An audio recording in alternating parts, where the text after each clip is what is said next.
The Defense Dispatch.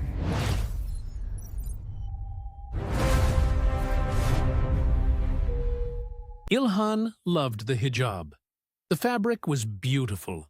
It was really some of the finest fabric I've ever seen. And I know fabric. Believe me, I know fabric. I've been in the real estate business for 50 years. And the drapes alone in my buildings? Tremendous. Just tremendous. It was a Thursday afternoon in February 2026, and the President of the United States was standing at the north end of the White House's East Room, addressing a joint press conference on border security and federal fraud enforcement.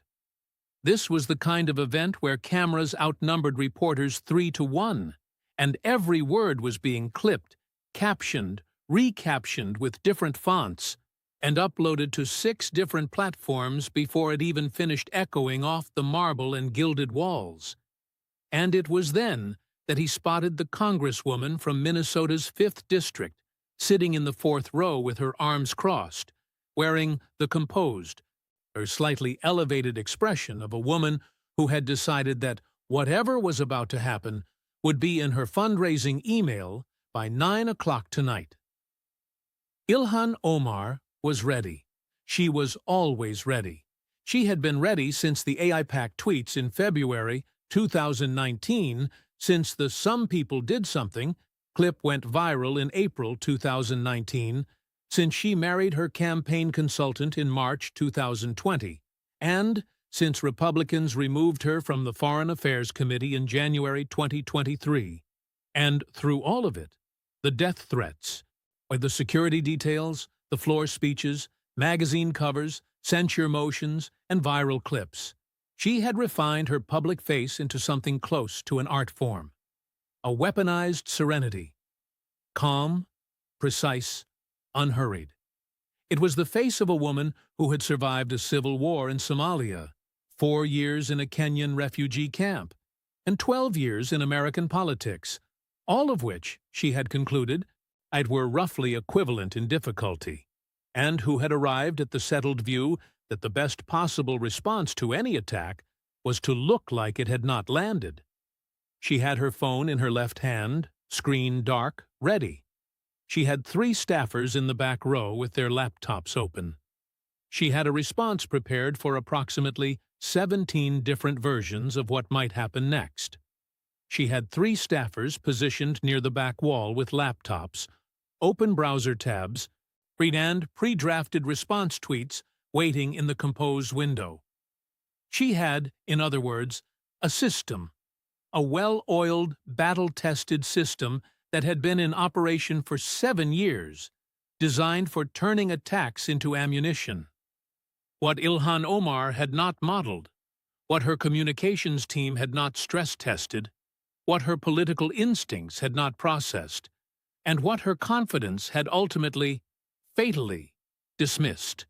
He was the difference between being attacked by Donald Trump on Truth Social and being attacked by Donald Trump in the East Room of the White House. On Truth Social, Omar had been operating in her natural environment. She had response time. She had staff. She had a counter-argument machine that had been running continuously since 2019, converting every Trump attack into a fundraising email. Every Republican criticism turned into a small dollar donation. At every moment of controversy became evidence for the story she was telling her supporters about herself. I am the woman they are afraid of. I am the voice they cannot silence. Send $25. It had worked. It had worked brilliantly. In fact, her fundraising numbers after the committee removal in 2023 had been the best of her career. Her national profile had grown every single time Trump typed her name. She had learned through experience that Trump's attention was not a threat, and it was a resource. But the East Room of the White House was not Truth Social. In the East Room, on a Thursday afternoon in February, with 40 reporters already leaning forward, a dozen cameras already locked on, and the entire apparatus of the American political media already calculating the angle, the framing, and the narrative. That machine was not in the room. That machine was in the district office in Minneapolis. All that was in the room was Omar and Trump, and the country watching in real time to find out what happened when the most relentless verbal combatant in American politics decided to stop performing and start prosecuting. "Congresswoman," Trump said, and something shifted in his voice. It wasn't the rally voice, not the grievance voice, not even the mock grievance voice he used when he wanted to make people laugh. It was something quieter, more deliberate. The voice of a man who had been doing this for a long time and who, on this particular Thursday afternoon, had decided to do something different. "I've been wanting to have a conversation with you, a real one, in person. Not through social media, not through your press office, not through the fundraising emails. And by the way, I've seen the fundraising emails, very well written. My name comes up a lot. You're welcome." Light laughter rippled through the room. The Republican members of the press corps shifted forward, and the Democrats were already reaching for their phones. "But I want to have a real conversation, because the people of Minnesota deserve one. You see, I've been reading, and I read a lot, a tremendous amount. People just don't realize how much I read about what's been happening in your state, in your district, and with your family's finances. And what I've been reading is, frankly, remarkable, and not in a good way, and I think it's time someone asked you about it directly.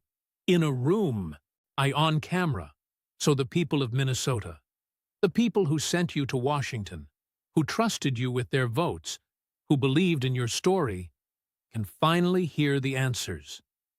He paused. The East Room fell silent, because right now, those answers were missing.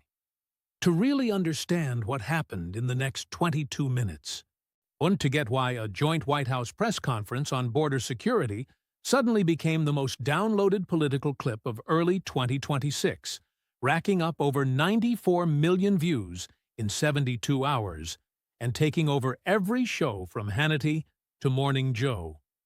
You have to understand something about both of these people. It's something the breathless media coverage rarely bothered to explain, because explaining it requires context, and context requires time. And time was the one thing the modern political media machine had decided it just couldn't afford. The first thing you need to grasp is that Ilhan Omar, by any objective measure, is a genuinely remarkable person. She arrived in the United States back in 1995 as a 12-year-old refugee from Somalia, after surviving a civil war that killed members of her own family, spending 4 years in a Kenyan refugee camp, and watching her country completely fall apart in ways most Americans could never truly imagine. And from that starting point, she built a life that led to a college degree, a seat in the state legislature, and eventually a seat in the United States Congress, becoming one of the first 2 Muslim women ever elected in American history. That is a real story. It is, in the most literal and undeniable sense, an American story. And anyone who dismisses it completely is missing something vital about what this country is capable of. The second thing you have to understand, the piece that set the stage for what happened in the East Room that Thursday afternoon, is that Omar had been in Congress since January 2019. For 7 years. 7 years representing Minnesota's 5th congressional district, which covers all of Minneapolis and some of its closest suburbs. 7 years as one of the most prominent, celebrated, and nationally known members of Congress. 7 years of magazine covers, speaking fees, documentary films, and international panels. 7 years of fighting. 7 years of tweets, press releases, floor speeches, and viral moments. And at the end of those 7 years, Minnesota's 5th congressional district, the actual physical place with real people living in it, had, by almost every single metric, gotten worse. The poverty rate in the 5th District was among the highest of any congressional district in the entire Midwest. The black residents of Minneapolis, who were a large part of Omar's base, were about 4 times more likely to live in poverty than their white neighbors, not because of some recent event, but because of conditions that had only gotten worse during her time in office. In 2021, the year after she loudly backed the Defund the Police movement, the homicides in Minneapolis spiked to 97, tying the city's all-time record from 1995, the same year the city got its most brutal nickname, Murderapolis. Before that, in 2019, Minneapolis had actually been on a real downward trend for violent crime. That trend had reversed, and badly. The City Council voted in June of 2020 to dismantle the Minneapolis Police Department. Supporters called it a historic reckoning. And then, the murders spiked. The businesses that had somehow survived the summer protests started to close down. People who'd loved Minneapolis their whole lives started calculating commute times to the surrounding counties. Some of them left. The ones who stayed were the ones who had no other choice. And those who had no choice were, overwhelmingly, the very same people who had sent Ilhan Omar to Congress. And then, there was the fraud. $9 billion in government money, child nutrition funds, health care clinic money, to daycare subsidies, food program dollars, had simply vanished from the state of Minnesota in one of the largest fraud schemes in American history. More than 75 people were charged, many already convicted, and most of them were from the very Somali community that Omar represented. All while this fraud was unfolding, as federal investigators built their cases, as fake daycares cashed government checks for non-existent children, and phony food programs billed the state for meals never made. Ilhan Omar was on TV, on Twitter, and at global panels, branding the investigators as racists. That was the public record. It was like a ledger, just sitting on the table, waiting for someone to finally open it. "Come on up here," Trump said, and his tone had that uniquely warm quality of an invitation that was actually a dare. It was a tone his staff had heard countless times before, in rallies, boardrooms, courtrooms, and on debate stages. The kind of tone that signaled something was about to go down. And you could bet the cameras had better be rolling. "I want to have this conversation face to face, not from the 4th row. Right up here. Come to the microphone." Omar rose to her feet. She took her time, standing with the deliberate, unhurried calm of a woman who understood on a cellular level that in a room full of cameras, how you move is just as important as what you say when you finally arrive. So she straightened her jacket. She didn't even glance at her phone. She walked to the second microphone at the front of the room with the steady, measured stride of someone who'd been told she wouldn't survive in this business, yet had been doing just that for 12 years. And then she positioned herself just 3 feet from the President of the United States, looked him directly in the eye and said, "Mr. President, I appreciate the invitation, though I should note it's a bit easier to invite someone to a conversation when you're the one controlling the room, the microphone, and the cameras." A ripple of quiet laughter came from the back rows. The Democratic members of the press corps scribbled notes furiously. Trump smiled, not a full-throated laugh, but the kind of smirk that showed he felt the punch, knew exactly where it landed. And was already constructing his counterpunch with the calm efficiency of a man who'd been doing this for 50 years. "Well, I do control the room," he said. "That's a fair point. It is the White House, after all. I do live here. But the questions I'm about to ask you, those aren't my questions. They're not Republican questions. These are questions from Minneapolis. They're the questions that people in your own district have been asking quietly for a very long time. And I figure today is as good a day as any to finally ask them out loud." So, let's begin. Tim Manette, Trump said, and the name hung in the air of the East Room, the way a name does when everyone in the room already knows it and was just waiting to see who would be the first to say it. Your husband. Great guy, political consultant, smart, hard-working, very, very good at his job. But just how good? Apparently, $3 million good. Nearly $3 million, apparently, are from your own campaign account. Money that your donors, the small-dollar donors, the folks who sent in $20, $40, $100 because they believed in you and your message, gave to your campaign. You collected that money to fight for the working people of Minnesota, and instead, you sent it to your husband. Omar's voice was steady, clearly practiced. It was a voice that years of being the most attacked member of Congress had sharpened into something near a precision instrument. Mr. President, all payments made to consultants were fully disclosed to the Federal Election Commission and were found to be completely within legal guidelines. That arrangement was terminated after the 2020 election. Everything was transparent and entirely above board. Disclosed. Great, Trump replied, with the cheerful, patient energy of a man who had been waiting for that exact answer. I love disclosure. I'm a big believer in disclosure. But you see, and here's the thing about disclosure. Just because you disclose something that's technically legal doesn't automatically make it right. It just means you announced what you were doing while you were doing it. And what you were doing was writing checks from your supporters' money directly into your husband's bank account, which, and I want to be charitable here, I really do, is a very strange thing for a congresswoman who talks non-stop about corruption and accountability to be doing.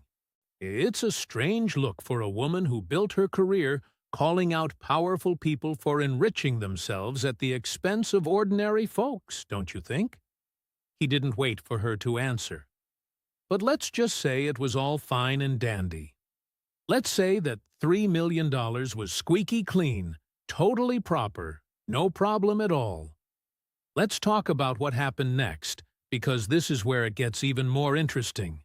Your husband, after that campaign relationship ended, after he stopped billing your campaign for his consulting work, went on to start a wine company, E Street Group, LLC, a winery based out in California. Very sophisticated, very entrepreneurial of him. He paused for just a beat. The entire room had gone dead silent. Now, Ilhan, you're a Muslim woman, a devout Muslim woman. You've made your faith a core part of your public identity, and I respect that, I really do. Religious expression is a very important thing. But in the faith of Islam, and the production and sale of alcohol is strictly forbidden. It is considered haram. And yet, your husband owns a winery. He produces wine. He sells that wine. He profits from the sale of that wine. And through all of this, you have remained completely silent. Not a single word. Not one explanation. Because an explanation would force you to choose between your public faith and your family's income. And that's a choice you've apparently decided you won't make in public. Omar took a sharp, controlled breath, like a woman holding something back. My husband's business is completely separate from my work as a public servant. My faith is a personal matter, and I won't let this podium be used to attack the sincerity of anyone's religious beliefs. No one questioned your beliefs, Trump said, cutting her off with the clean, unhurried precision of a tennis pro hitting a perfect, point-ending shot. I just described them. I described your beliefs, as you've stated them publicly, and your husband's business, as it's been publicly documented. They just seem to contradict each other. That isn't my opinion. That's just an observation. The contradiction itself is what's doing the work. I'm just the one reading it out loud. He then turned to his index card. The same index card that, after 7 years of political battles, had become as famous as any prop in American politics. Now, let's talk about the money, the part that's much harder to explain. In 2023, your husband's company, a venture capital firm called Rose Lake Capital, was worth somewhere between $1 and $1,000. That is what you reported on your own financial disclosure. From $1 to $1,000. Not much at all. Maybe it was a struggling startup, just a dream. And then, just 1 year later, in 2024, that same company was suddenly worth $30 million. Not 30,000, not 300,000, 30 million in a single year. From less than $1,000 to 30 million. He looked right at her. I'm a businessman, Congresswoman. I've been a businessman my entire adult life. I've looked at a lot of financial statements. I've evaluated a lot of deals. And I'm telling you, as someone who knows what $30 million looks like, see that the kind of growth it takes to get there in 1 year, for a company worth basically nothing just 12 months before, that doesn't happen from selling wine. It doesn't happen from venture capital returns in a normal market. That kind of growth happens when someone with a lot of resources funnels them into a company very, very quickly. And the same question the House Oversight Committee has been asking, the same one federal investigators have been asking, and the one the people of Minnesota deserve an answer to, is simply, who? Who put $30 million into your husband's company during the exact year that 75 people from your community were convicted of stealing $9 billion from the state? Sanad. The room fell so quiet you could actually hear the hum of the cameras. We don't know the answer, Trump continued. Your husband completely missed the Oversight Committee's deadline to produce those records. He just missed it. Your office called the investigation let me find the exact quote, I want to be precise here, a political stunt. Those were your words, a political stunt. $30 million appearing in a single year. Federal investigators circling, travel records being requested to the United Arab Emirates, Somalia, and Kenya. And you have the nerve to call the investigation a stunt. Omar leaned forward, right into her microphone. And now, something was in her voice that hadn't been there before. It wasn't exactly anger, but that compressed, heated energy that sits just underneath it. The voice of someone whose personal story was being challenged in a way she couldn't just brush off with a fundraising email. Mr. President, the House Oversight Committee is led by partisan Republicans who've made it a priority to target me since the day I was elected. There is absolutely no evidence connecting me or my husband to any of the fraud in Minnesota. None. Zero. The Ethics Committee got the referral and has produced zero findings because there are no findings to produce. And for you to stand up here and imply otherwise, with no evidence, no charges, it's nothing but innuendo. I'm not implying a thing, Trump said. I'm reading the financial disclosure forms you filed, the forms you are legally required to file, the very forms that show your household went from a negative net worth in 2019. You yourself reported a negative net worth. You said it yourself. You had student loans and no assets, and then suddenly you're worth between $6 and $30 million by the end of 2024. Those are your numbers. I didn't make them up. You're the one who filed them. He then turned to the whole room. Now, maybe there's a perfectly clean explanation for all this. Maybe your husband really is a brilliant venture capitalist who built a $30 million portfolio in 12 months, all through sheer skill.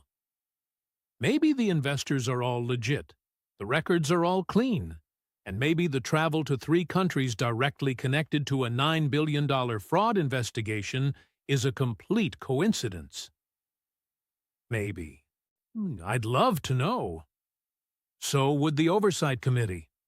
So would the federal investigators. And so would the people of Minneapolis, who are just waiting for their congresswoman to simply say, "Here are the records. Here's where the money came from. Here's why my family went from being broke to worth $30 million, all while $9 billion was being stolen from your kids' school lunches." He paused. The silence hung heavy, making everyone uncomfortable. "We're still waiting," he said. But here's what I really want to talk about," Trump stated, his voice shifting for the third time in their conversation, moving from a prosecutorial tone to something softer, yet somehow more cutting. "Because the money side is one thing, and the Ethics Committee will make its decisions, and federal investigators will follow the evidence wherever it leads. That's their job. My job, right now, in this room, is to ask you about your job." He glanced down at the index card in his hand. "So you've served as the Congresswoman for Minnesota's 5th District since January of 2019. That's 7 years. 7 years in Congress. And over those 7 years, you've appeared on television approximately 10,000 times. You've conducted hundreds of interviews. You've spoken at conferences in Geneva. You've addressed the United Nations. You've even graced the cover of Time magazine. You've been the focus of a documentary film that played at the Tribeca Film Festival. You've even been in a Maroon 5 music video, which, honestly, I might be the most impressive item on that list. And I actually like Maroon 5. A few chuckles broke the tension. The tightness in the room eased just a bit, like a pressure valve letting off some steam before being sealed shut once more. During those same 7 years, right there in your district in Minneapolis, the actual city where real people live, the very people who elected you, these things happened. The poverty rate remained stubbornly high, among the highest in the Midwest. See, with black residents roughly 4 times more likely to live in poverty than their white neighbors. Homicides in 2021 reached 97, matching the city's all-time record, a record set back in 1995, a year they literally called Murderous Minneapolis. And that surge in homicides occurred directly following your movement. And I want to make this very clear. I'm calling it your movement, because you were its most prominent national voice, pushing the Minneapolis City Council to defund the police. Omar's expression remained unchanged. Yet, something had shifted beneath the surface. It wasn't exactly visible, but it was perceptible, much like sensing a change in the weather before the first raindrop falls. And here's the crucial point about the police, Trump continued. When you advocated to defund the police, when you and your colleagues appeared on television declaring, "Don't defund the police and abolish ICE and all the rest," you weren't engaging in some abstract ideological debate. You were doing it in a tangible city, with actual streets, and real people living on those streets. And those people, the ones who couldn't afford to leave Minneapolis when crime worsened, the ones who didn't own a second home in the suburbs, the ones working 2 jobs and sending their kids to schools in neighborhoods where crime was rampant, those people paid the price, but not you. You have a security detail protecting you. You've been under federal law enforcement protection since at least 2019. The residents of Minneapolis's most vulnerable neighborhoods did not have a security detail. They had only what the depleted, defunded, demoralized police force, a force your movement helped create, was capable of providing, which simply wasn't enough. Not nearly enough, Omar interjected, her voice still controlled, but the effort was now palpable. You could hear the strain in her words. "Mr. President, The movement for police accountability that arose in 2020 was a direct response to the murder of George Floyd, who was killed right in my district by a police officer, and with the entire city watching.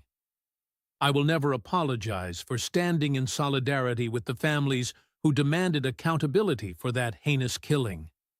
And to conflate the demand for accountability with rising crime rates is a deliberate misrepresentation of the truth of what actually happened. Root.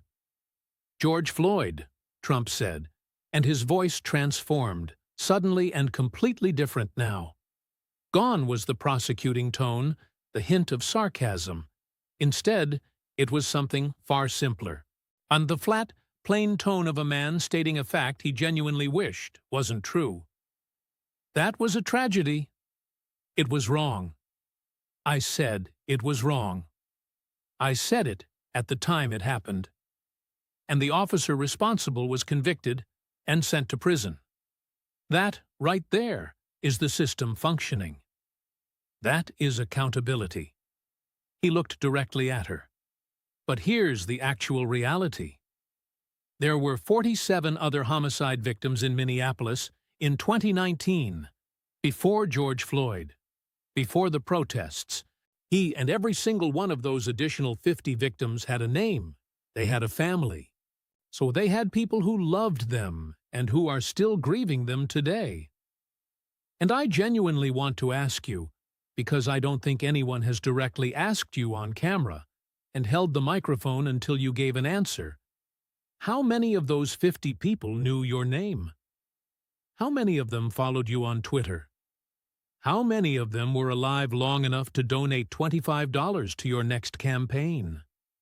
Silence filled the room, and it was that particular silence that fills a room after a question has been asked that has no good answer, and everyone knows it, especially the person who needs to answer it.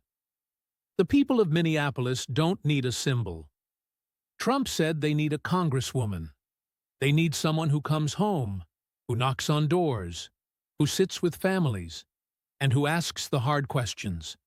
Why the fraud happened, why the money is missing, why the safety nets were exploited, and why $9 billion meant for children ended up in someone else's pocket. They need someone who says, "This happened in my district, on my watch, and I am going to do something about it." Not someone who goes on television to call the investigators racist. They need something real. Omar had been taking the punches the way she always took them, absorbing them, calculating, and waiting for an opening. She had been in tougher rooms than this. She had stood on the floor of the House of Representatives and read names into the record while her colleagues walked out. She had received death threats that forced her to change her route home from the Capitol. She had been called things in floor speeches that she would never repeat in front of her children. She had been through things that would have ended most careers. Yet, she was still here. And to her, the fact that she was still here was the most important political fact about herself. She now leaned forward into the microphone with the composed, deliberate force of a woman who had decided that the time for absorbing blows was over. I want to respond to several things that have just been said, because the people watching deserve the truth, not a performance. She looked directly at Trump, not at the cameras, but at him. My district is the 5th Congressional District of Minnesota. It is one of the most diverse districts in the United States of America. It is home to immigrants from Somalia and Ethiopia, from Vietnam and Mexico, and from every corner of the world. It is home to people who came here with nothing and built something. It is home to people who look like me, who have never in the history of this country had someone in Congress who looked like them, or knew what their lives were like, or was willing to fight for their interests against a system that has spent generations treating them as invisible. You mentioned the poverty rate. The poverty rate in my district is high because systematic disinvestment in communities of color has created structural inequalities that predate my election by decades. I did not create those inequalities. What I have done in my 7 years in Congress is fight to address them against a Republican majority that has cut housing funds, cut healthcare funds, cut education funds, and cut every program that might have made a difference, all while protecting tax cuts for the billionaires in this room. Her voice was gaining something, not height exactly, but density. The practiced calm was becoming something realer. You mentioned the fraud in Minnesota. The fraud in Minnesota is real and it is serious, and the people who committed it deserve to be prosecuted. Every single one of them. I have said that publicly, repeatedly. What I have also said is that using a fraud investigation as an excuse to terrorize an entire community, to send federal agents into a neighborhood in numbers that exceed the local police force, to threaten deportation of people who have been Americans for decades, to cut child nutrition programs because some people running them were lying, is not justice. It is collective punishment. And as someone who has studied history, the collective punishment of an entire ethnic community for the crimes of individuals is something I recognize. She paused for a beat and then delivered the line her team had prepared for this moment. The line she had rehearsed on the car ride from Capitol Hill. The line designed to be the clip. The line that was going to be in every Democratic fundraising email for the next 3 months. You have made a political career out of fear. Fear of immigrants, fear of Muslims, and fear of women who refuse to be quiet. And every time you stand at a podium and point at someone who looks like me and ask, where did the money come from? You are not conducting oversight. You are doing what you have always done. You are telling a certain kind of American that people who look like me do not belong here. And after everything I have survived, the camp, the Civil War, the threats, all of it, I have to tell you, with all due respect, that is not going to work. The room held its breath. Even the cameras seemed to slow down. Trump let the breath hang in the air. The pause was clearly calculated, and everyone in the room knew it was, but it still worked because it conveyed, I heard you. I'm not afraid of what you just said. And I have a response. That was very well said, Trump finally remarked, his voice quiet, almost conversational. Very well written, I should say, because that was undeniably a speech. It was a prepared speech, and it managed to hit all the right notes. The divisions, the echoes of civil war, the Islamophobia, the underlying fear, it was all there. It was very effective. Your team is exceptionally good. I'd honestly give that speech an A-. He then looked directly at her. But here's what your speech didn't actually do. It didn't answer the question about the $30 million. The speech didn't explain why the Oversight Committee still hasn't received those records. It didn't tell the parents in North Minneapolis why the daycares their children were enrolled in turned out to be fake. And it certainly didn't tell the grandmother, whose food assistance was siphoned off by fraudulent invoices, why you spent more time on panels about Palestine than asking questions about where the money in your own district was going. You said the fraudsters deserve to be prosecuted. Fine. Agreed. Good. But what you didn't say, what you've never said, is, I'm sorry this happened in my district. I didn't see it coming. I didn't ask enough questions. And I will do everything in my power to ensure it never happens again. Instead, you claim the investigators were the problem. You called this collective punishment. You brought up Islamophobia. He slowly shook his head, not with his usual theatrical gesture, but with something closer to genuine weariness. Congresswoman, when $9 billion vanishes from children's lunch programs in your district, the first question isn't, Are the investigators racist? The first question is, where did that money go? Who took it? And what exactly was I doing while it was being taken? Omar's voice cut in sharply as she replied, I introduced legislation in 2022 to strengthen oversight mechanisms for child nutrition programs. What happened to that legislation? It didn't advance because Republicans, your party, controlled the House in 2021 and 2022. Democrats had the majority. So, what happened to the legislation when Democrats controlled the House? There was a pause then, a real one, not a dramatic committee scheduling kind of pause. Omar eventually said there were competing priorities. Competing priorities, Trump repeated, not mockingly, simply stating the words, letting them hang in the room at their actual weight. $9 billion being stolen from children. Competing priorities. I want to say one more thing, Trump stated. His voice had dropped even further, a quieter now, yet somehow, because of that, it felt louder, the way quiet things often are, because they demand the room leans in to listen.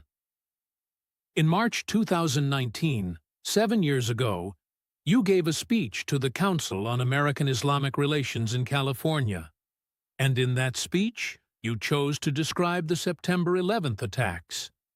You described the day when 3,000 Americans were killed, the single worst terrorist attack in the history of this country.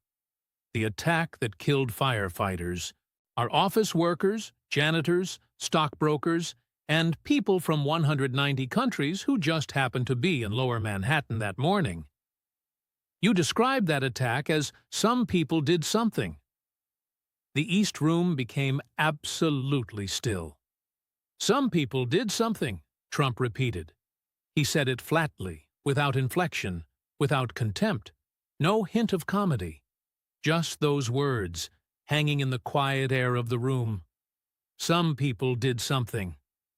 Now, I've heard every possible explanation for that phrase. I've been told it was taken out of context. I've been told she was discussing civil liberties, not about the attack itself. I've been told that the clip was edited. And maybe all of that is true. But here's what I personally know. A man named Nicholas Harris Jr. from New Jersey lost his mother in the World Trade Center that day. His mother's name was Frances. She worked for a financial firm, way up on the 88th floor of the South Tower. And on the 18th anniversary of that attack, Nicholas Harris Jr. stood at Ground Zero in New York City, right at the ceremony where they read the names of the lost. And he wore a shirt with those very words. Some people did something, printed on it. Then he looked straight into the camera and said, Today I am here to respond to you exactly who did what to whom. He looked at Omar, that man, that son, grieving his mother, and standing at the very place she died. He heard how you described the worst day of his entire life. He heard the words you chose, and he went to Ground Zero, wearing those words on his shirt so that you and everyone else would have to see them.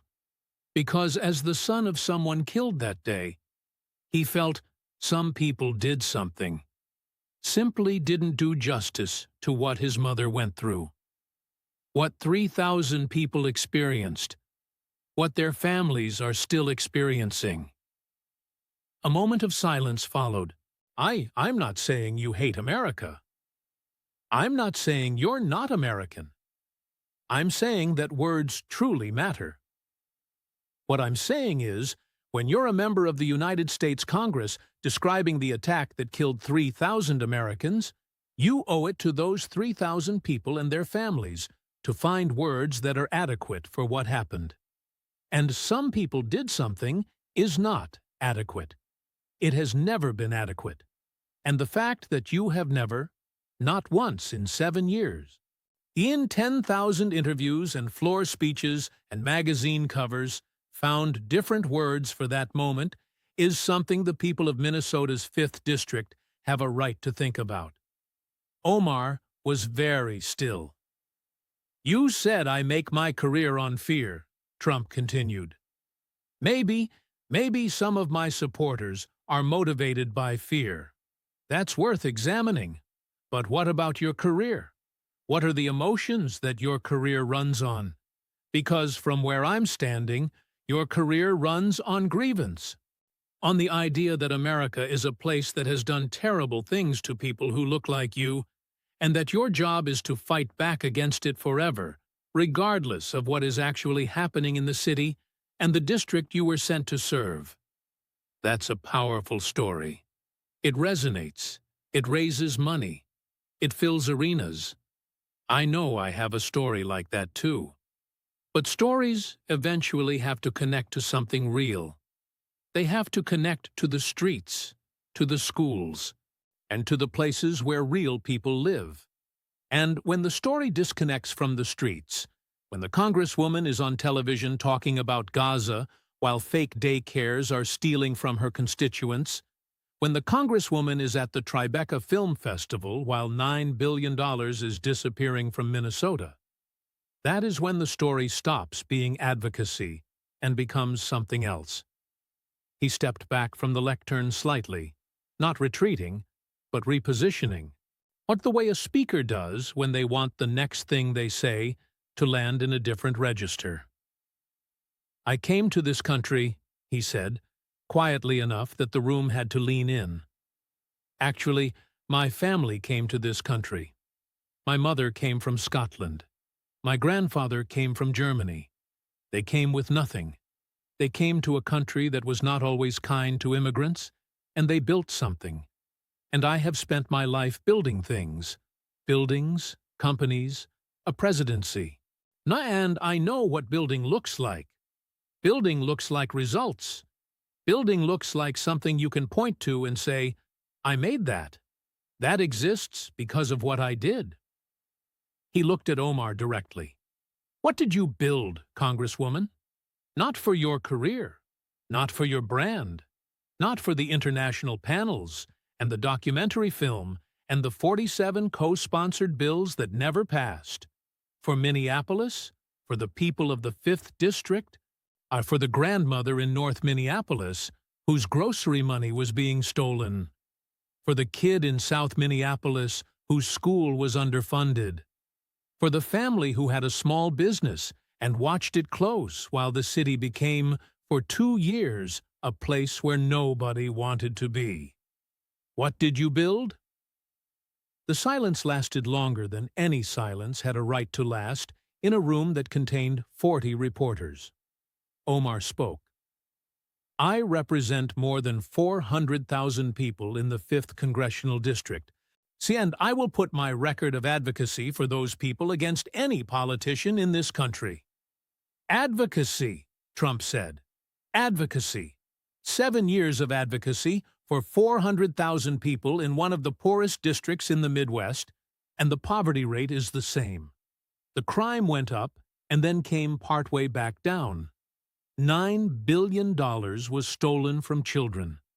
And when the investigators came, when the federal government finally came to find out where the money went, you called it Islamophobia." He turned to the room, not performing now. The performance had ended 5 minutes ago, somewhere around the moment he mentioned Francis Haros by name. What was happening now was something quieter, and because of that, more damaging. Here is what I know about public service. The people of Minneapolis's 5th Congressional District deserve a representative who wakes up every morning thinking about them. Not about Gaza, not about the Tribeca Film Festival, not about the next fundraising email. About them. About the woman who is working 2 jobs and still can't afford rent. About the family whose kid fell behind in school. About the business owner who closed their doors. About the people who are gone now, who left Minneapolis, who gave up on it, who moved to Wisconsin or Iowa or anywhere that felt safer, because the city they grew up in stopped feeling like theirs. He stopped. And then he said the thing that would run in every clip. Oh, that would anchor every news segment. That would be the sentence people quoted to each other for weeks. The story of Ilhan Omar coming to this country from a refugee camp and becoming a member of Congress is genuinely remarkable. I mean that. And I think somewhere inside that story, there was a version of this that could have been extraordinary. A woman who understood hardship at a level most Americans never will. Using that understanding to rebuild the city she represented, fighting for every single person with the fierce determination of someone who truly knows what it's like to have nothing. Now, that version of the story would have been something incredible. He just looked at her. I don't know what happened to it. Just 14 minutes later, Omar's post went live. It read, "Trump just spent an hour in the East Room attacking a refugee woman who built her American dream from a tent in Kenya. Same playbook, same fear, same hatred. It's not going to work. And donate if you're with us. Link in bio." The post exploded, getting 7 million impressions in just 2 hours. Within 72 hours, the video clip of their full exchange racked up 94 million views across all platforms, making it the most watched political showdown of early 2026, even bigger than the NGA's clash with Nuome 4 months prior. As you'd expect, the reactions split right down the usual fault lines of American politics. The liberal media praised Omar for her composure, especially for that moment when she declared, "That is not going to work." MSNBC played that clip on a constant loop. Her Act Blue page brought in $4 million in just 48 hours. Progressive Twitter called it a clear win for her, a total self-own for Trump, and proof of everything they believed about him and his impact on the country. Meanwhile, conservative media hammered on the $30 million. They talked about the fraudsters.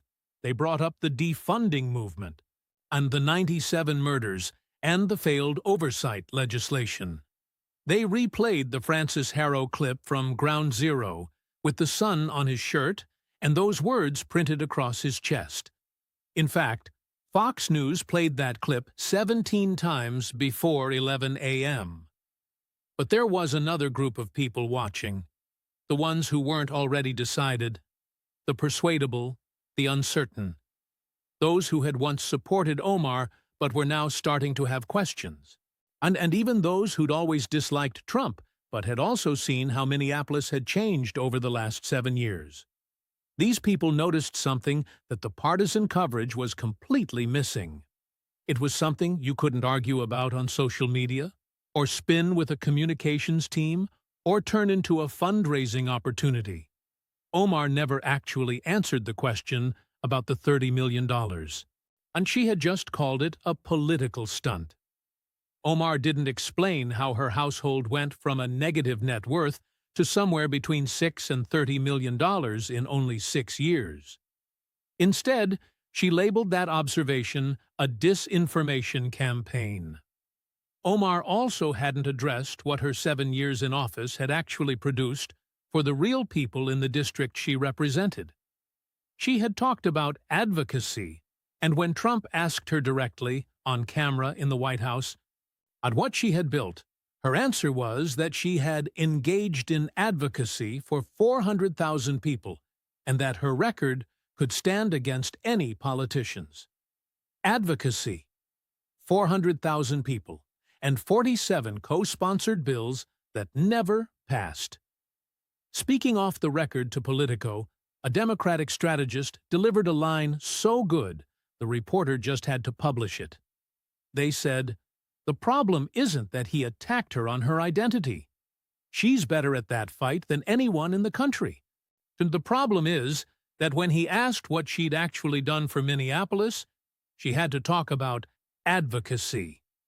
And the people of Minneapolis know exactly what advocacy means. It means nothing changed. But there was another layer of damage, one that took a bit longer to become clear. For the past 3 years, Omar's entire political identity was built on one simple, electrifying idea. I am the woman they are afraid of. Every attack from Trump, every censure motion, every committee removal, every single controversy, she had turned all of it into proof of that idea, and it had been working. Her fundraising was incredible. Her national profile was huge. By any standard of political celebrity, she was one of the most famous members of Congress in the entire country. But that exchange in the East Room brought up a new question that her central idea couldn't answer. Afraid of what, exactly? Were they afraid of the fraud investigation that she was dismissing as a stunt? And were they afraid of the records her husband still hadn't produced? Were they afraid of the questions about the $30 million that appeared in a single year? The whole "they are afraid of me" story needed an underlying strength, something that could actually hold up under scrutiny. It needed a record that, when you looked at it, justified that fear. And the examination that took place in the East Room wasn't about her identity, her origins, or her faith. It was an examination of the ledger. And that ledger didn't match what the brand had promised. A week after the East Room exchange, the House Oversight Committee once again extended the deadline for Tim Minet's business records. Federal investigators kept on working. The $30 million remained unexplained. Its source was still undisclosed, and its connection to the Minnesota fraud was neither confirmed nor ruled out. And back in the 5th Congressional District of Minnesota, in the neighborhoods, mosques, community centers, schools, and apartment buildings, the people who had once so passionately believed in Ilhan Omar's story were just living their daily lives. Fraud had taken place, the police had been defunded, the daycares were a sham, the money had disappeared, the poverty rate hadn't budged, murders had spiked before dipping slightly, businesses had closed down, and those who could afford to leave had left. This wasn't true because Donald Trump said it was. It was true because the records said so. And the records told the story. Unlike the fundraising emails, the viral clips, the magazine covers, the documentary, and the 47 bills that never got a vote, the records didn't need a communications team to exist. They only needed someone to read them. The thing about a record is, it doesn't care about your story. It doesn't care how you got here, how hard your journey was, or how many people tried to stop you.